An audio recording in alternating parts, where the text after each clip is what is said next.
আসসালামু আলাইকুম। সুপ্রিয় শিক্ষার্থী, আমার চ্যানেলে আসার জন্য আপনাদেরকে অনেক অনেক শুভেচ্ছা ও স্বাগতম।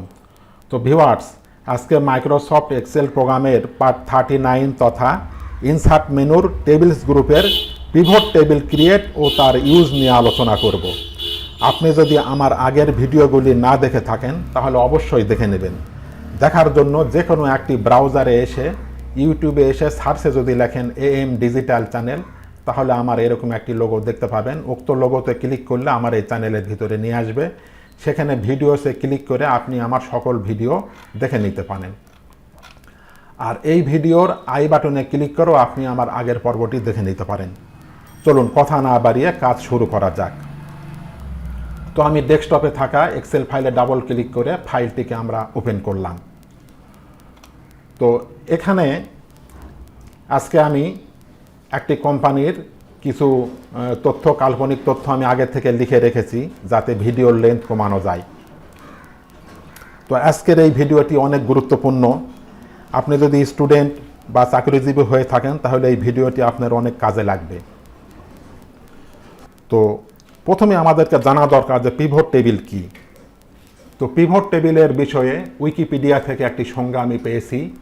সেটি হলো, a pivot table is a table of group values that aggregates the individual items of a more extensive table within one or more discrete categories.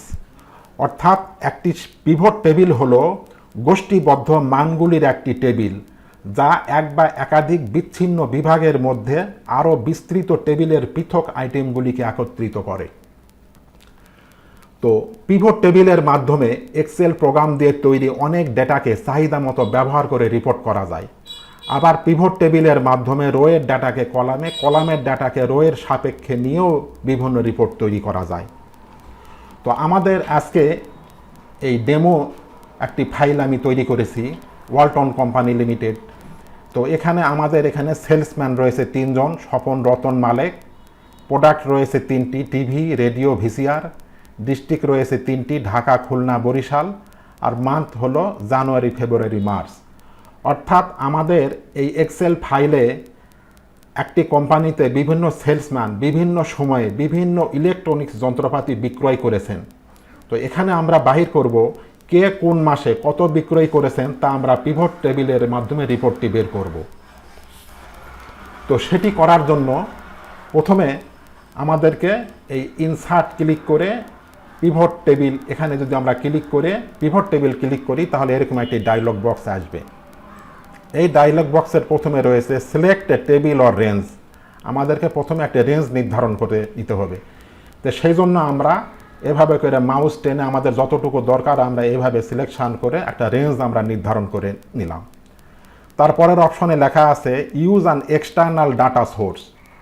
অর্থাৎ এক্সেল নয়, এমন কোনো ডাটা সোর্স যদি আমাদের এই কম্পিউটারে থাকে, যেমন MS এক্সেস, যেহেতু আমাদের এখানে কোনো ডাটাবেস সিলেক্ট করা নেই বা কোনো কানেক্ট করা নেই, যদি থাকে তাহলে এখান থেকে দিলে আমরা এটা পেয়ে যাব। যেমন আমাদের এখানে নেই, নো কানেকশান ফাউন্ড। তো যেহেতু নেই সেহেতু আমরা এটি ক্যান্সেল করে দিলাম। তো আমরা উপরেরটাই রাখলাম। তারপরের অপশনটি হলো choose where you want to pivot table report to be placed. আমরা এই পিভট টেবিলটিকে কোথায় প্লেস করতে চাই।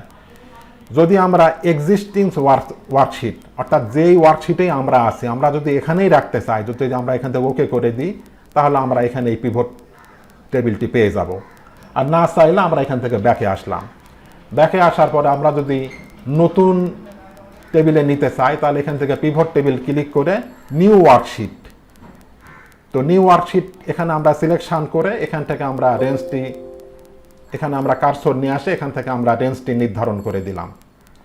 দেওয়ার পরে আমরা নিউ ওয়ার্কশিট রেখে আমরা যদি ওকে করি তাহলে আমাদের এই পিভট টেবিলটি নিউ ওয়ার্কশিটে আসবে, যেটি আমরা নিচের এই যে আমরা এখানে পেয়ে যাচ্ছি।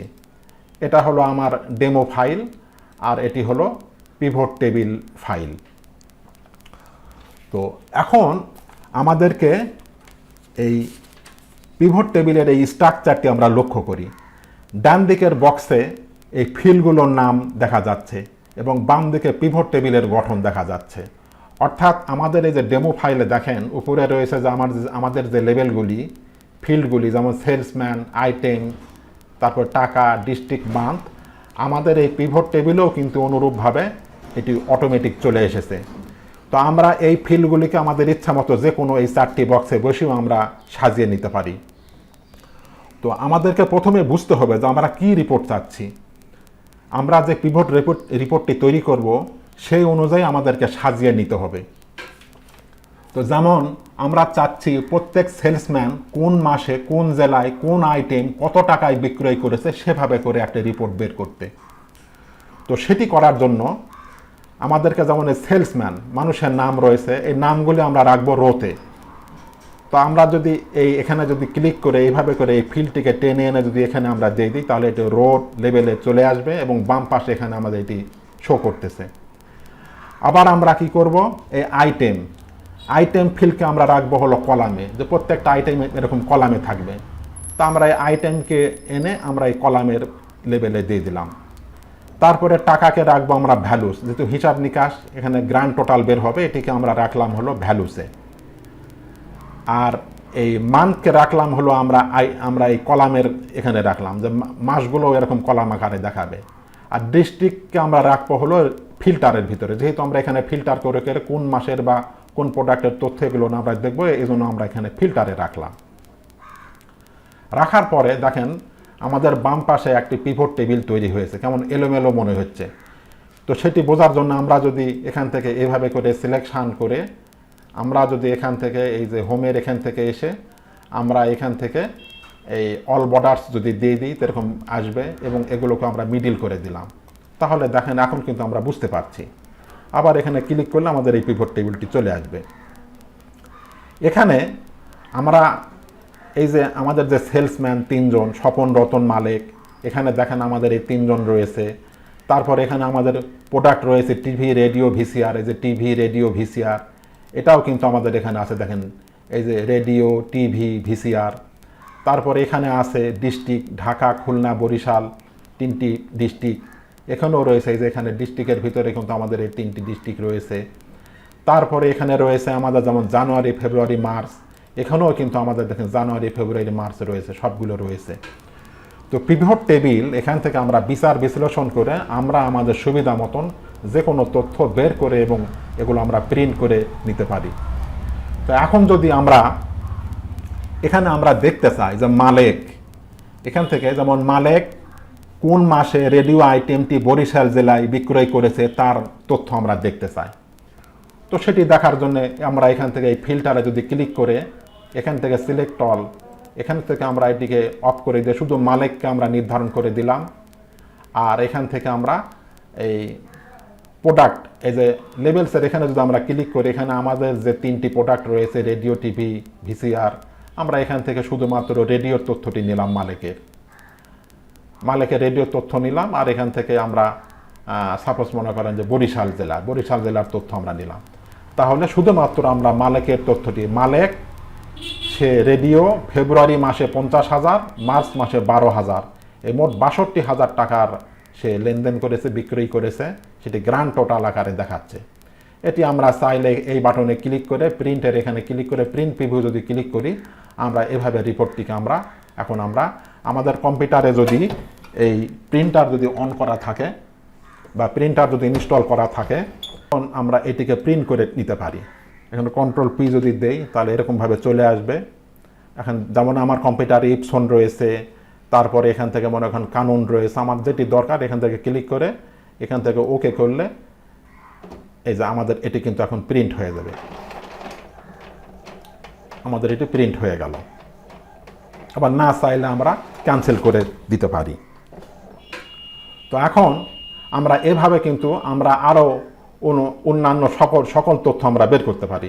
সাপোজ মনে করেন আমরা এখান থেকে আমরা এই রতন, স্বপন সবাইকে আমরা সিলেকশান করে দিলাম। দেওয়ার পরে এখান থেকে প্রোডাক্টের এখান থেকে আমরা সিলেক্ট অল, সব কিছু অল করে দিলাম। আবার এখান থেকে আমরা সকল জেলা, এখান থেকে আমরা এই যে সিলেক্ট মাল্টিপল আইটেম এখানে যদি ক্লিক করে আমরা এখান থেকে যদি অল করে দিয়ে ওকে করে দিই, তাহলে দেখেন আমরা সকলের তথ্য কিন্তু আমরা এখানে পেয়ে যাচ্ছি। যেমন মালিক, রতন, স্বপন, সে এই তিনজন, যেমন ফেব্রুয়ারি মাসে মালেক ফেব্রুয়ারি মাসে 50,000 আর 12,000 62,000, রতন রেডিও বিক্রি করেছে এই 22,400, তারপরে স্বপন বিক্রি করেছে 12,000 ফেব্রুয়ারি মাসে, যেগুলো ফিল ফাঁকা আছে সেই মাসে তার বিক্রি হয়নি। আবার এখানে মালেক এই জানুয়ারি মাসে 10,000, ফেব্রুয়ারি মাসে 7,850 টাকা টিভি বিক্রি করেছে, টোটাল 17,850। আবার ভিসিআর বিক্রি করেছে জানুয়ারি মাসে 5,454। আবার রতন বিক্রি করেছে 12,122 টাকা ভিসিআর। তাহলে ভিসিআরের টোটালটা আবার এখানে বের হয়েছে, যেমন মালিকের হলো 5,454, রতনের হলো 12,122। এভাবে করে সব কিছুর আবার একটা গ্র্যান্ড টোটাল বের হয়েছে। এ যেমন একক, দশক, শতক, হাজার, অযুত, লোক 1,76,807। আমরা এই টোটাল জিনিসটাকে আমরা আবার প্রিন্ট করে নিতে পারি। এই প্রিন্টের এখানে ক্লিক করে প্রিন্ট প্রিভিউ, এখান থেকে আমরা দেখে আমরা এখান থেকে প্রিন্ট করে নিতে পারি। আমরা ক্লোজ দিলাম এটিকে। তো এখন আমরা আমাদের স্বাভাবিকভাবে মনে হতে পারে যে এগুলো তো আমরা ফিল্টারের মাধ্যমেও করতে পারি। তো ফিল্টারের ক্ষেত্রে দেখেন, আমরা এই সেলগুলিকে যদি আমরা এভাবে করে সিলেকশান করি, সিলেকশান করে এই ডাটা মেনুর এখানে ক্লিক করে আমরা যদি ফিল্টারে ক্লিক করি, তাহলে আমাদের এখানে ফিল্টার চলে আসবে। সাপোজ আমরা এখান থেকে মালিকের তথ্য, তাহলে এখান থেকে সিলেকশান করে মালিক সিলেকশান করে মালিককে ওকে করে দিলাম। প্রোডাক্টের এখান থেকে সাপোজ মনে করেন আমরা খালি এখান থেকে রেডিও দিলাম।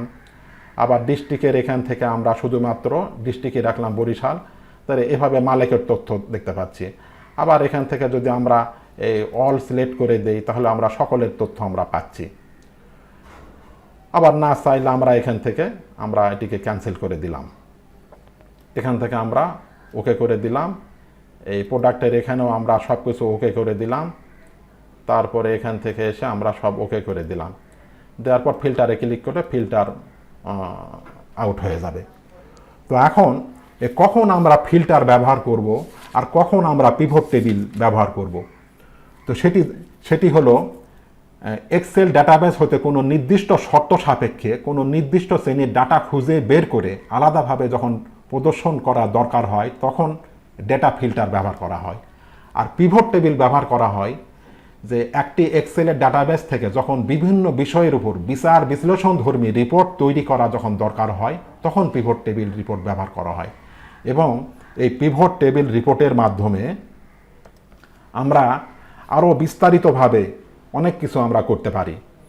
এই টেবিল সিলেকশন করার পর যেমন এখানে অপশান রয়েছে, ডিজাইন রয়েছে। অপশানের এখান থেকে দেখেন পিভট টেবিল, তারপর এখান থেকে যেমন change data source, clear cell, move pivot table, field list, এগুলো সকল কাজ করা যাবে। এগুলো আমরা পর্যায়ক্রমে দেখবো আস্তে আস্তে। আজকের মতো এই পর্যন্তই। আগামী টিউটোরিয়ালে আমি পিভট টেবিলের পরবর্তী বিষয়ে আলোচনা করব। আপনি যদি আমার চ্যানেলে নতুন হয়ে থাকেন, তাহলে পরবর্তী ভিডিওগুলি পাওয়ার জন্য চ্যানেলটি অবশ্যই সাবস্ক্রাইব করে পাশে থাকা বেল বাটনটি অন করে দেবেন। তাহলে আগামী ভিডিওগুলি আপলোড করার সাথে সাথে পেয়ে যাবেন। আর পূর্বে যদি সাবস্ক্রাইব করে থাকেন তাহলে অনেক অনেক ধন্যবাদ। সেই সাথে লাইক, শেয়ার ও কমেন্ট করতে ভুলবেন না। তো ভিউয়ার্স, আগামী টিউটোরিয়ালটি দেখার আমন্ত্রণ জানিয়ে বিদায় নিচ্ছি। সকলে ভালো থাকবেন। আল্লাহ হাফেজ।